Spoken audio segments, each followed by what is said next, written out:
Bom, alunos, vamos então ver aqui a primeira regra de eufonia. Lembrando que eufonia quer dizer regras do bom som, certo? Então, fonia quer dizer som e eu do bom, então regras do bom som, tá bem?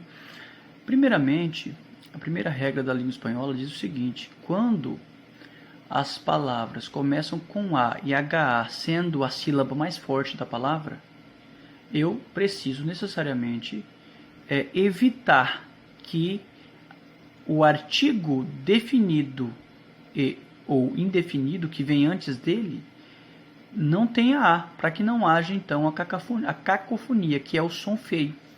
Então observem aqui a primeira frase. Olha, a sala é muito grande. Lembrando que aula em espanhol quer dizer sala, não é aula, tá bom?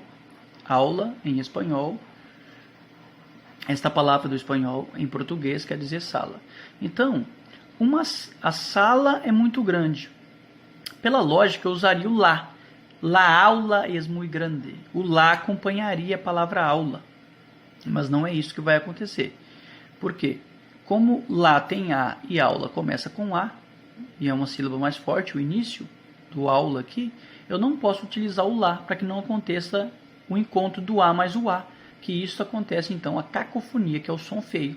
Para evitar isso aí, eu troco o lá pelo artigo definido masculino el. Então eu vou dizer assim, ó, a sala é muito grande. Em espanhol vai ficar el, aula es muy grande. El aula es muy grande. Em vez de la aula es muy grande. Ou seja, la aula es muy grande tem um erro aqui. O lá não pode acompanhar a palavra aula, porque senão acontece o encontro de A mais A, e então ocorre a cacofonia, que é o som feio. Nós temos que evitar isso aí. A fada madrinha me visitou. Então eu não vou falar la hada madrina, sim el hada madrina.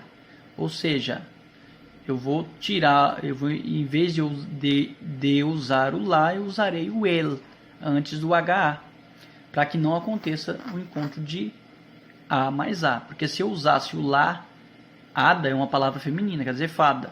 Se eu usasse a fada, o lá aqui, pela lógica, né, aconteceria o encontro de A mais A, então seria um erro em espanhol. Então, para que isso não aconteça, é a mesma situação da aula. Eu troco lá por ele. Então, ficará assim: el hada madrina me visitou. Ou seja, a fada madrinha me visitou. E assim as mesmas palavras seguem a mesma lógica. Ásia, ala, atia e asa. Essas palavras eu tenho que usar necessariamente antes delas o artigo el e não o lá, para que não aconteça cacofonia. O que é a cacofonia? É o som feio, é o encontro de vogais iguais, certo? Aí acontece um som feio na hora de falar a língua espanhola. Para que isso não aconteça, segue essa explicação que eu acabei de dar a vocês